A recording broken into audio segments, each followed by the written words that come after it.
this week I'm going to show you how to play every single major chord on ukulele in 3 different positions using chords that you already know.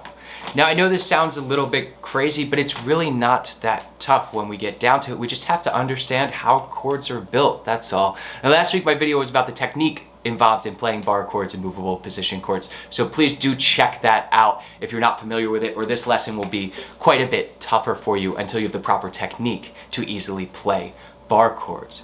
So the first things first, we really just have to figure out how are chords built. In this lesson we're talking about triadic chords, or 3-note chords. These are really the foundation of harmony. When it comes down to it, all of our 7th chords, 13th chords, 6th chords, minor 6th chords, all of this, these are all really just based around the foundation of triads. So first, we really just have to figure out, how do we build a major triad? How does it work?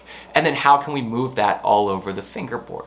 So our triads are really based off of our major scale. So let's think in the key of C, so there's no sharps or flats. So our C major scale would be C, D, E, F, G, A, B, C. It doesn't matter whether you can play that or not, we just need to understand the notes that are there.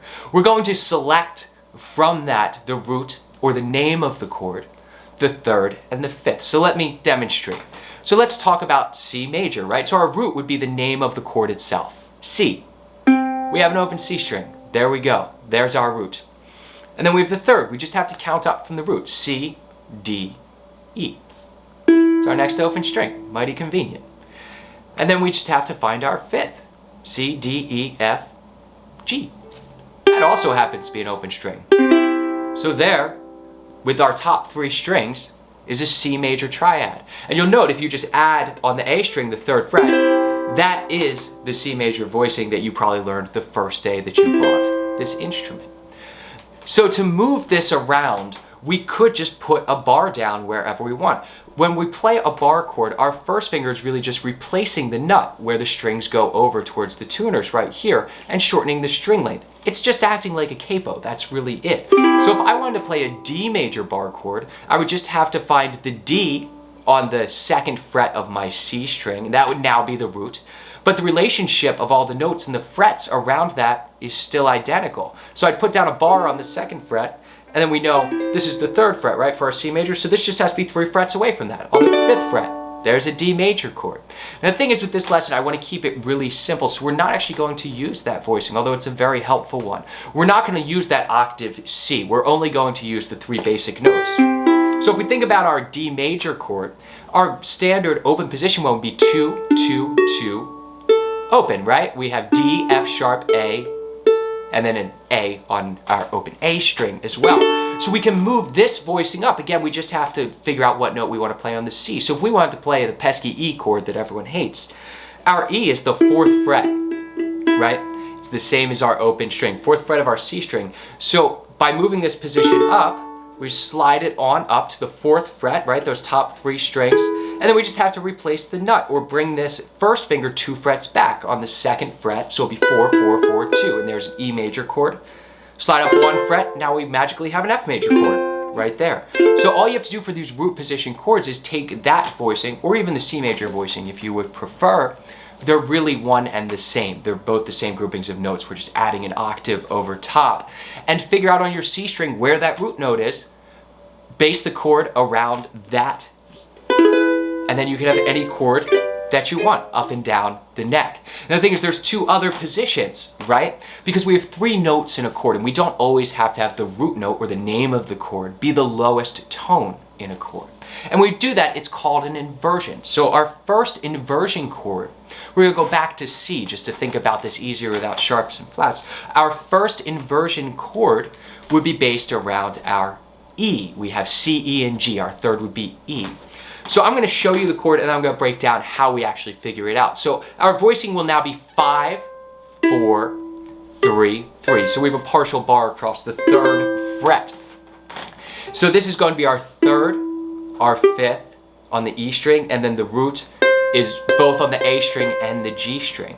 So what open position chord is this based around? If we just slide it back and drop that bar, so we have open strings, we have 2, 1, open, open. This is your A major chord that you've been playing for a very long time. We're just sliding it up and using a bar. Now, when we want to find this chord, we can't use the C string now, right? We don't want to think about what chord are we playing, then what's the third of that chord, and then we're doing an A. That's too many steps. So we always want to find where the root is in the chord, and in this case, it's on the G and A strings, both. It's doubled, right? So we can just play whatever chord we want. If we wanted to play a D major chord, right? We already played D major like this, and like this. Now we can play it on the barred across the 5th fret, and then we have 6, 7, 7, 6, 5, 5. Just like that. Still a D major chord, just our A major voicing, first inversion to play that chord.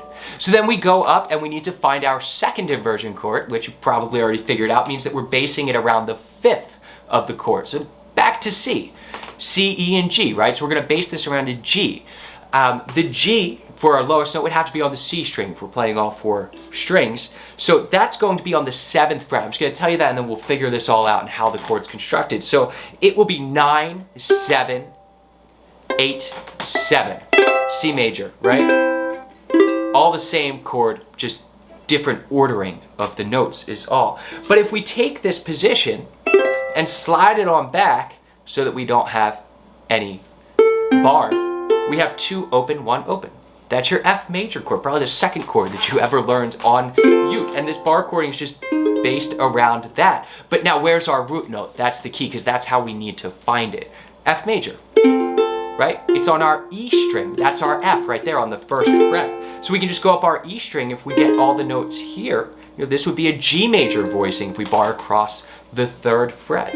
Now, this can take a bit of time because obviously you need to get used to where all of the notes are on your strings, and that does take time. But once you have that and just these 3 voicings down, you can play every single major chord in 3 different positions, because sometimes you're closer to one position than the other. One works better in the arrangement that you're working on, and it's important to know that.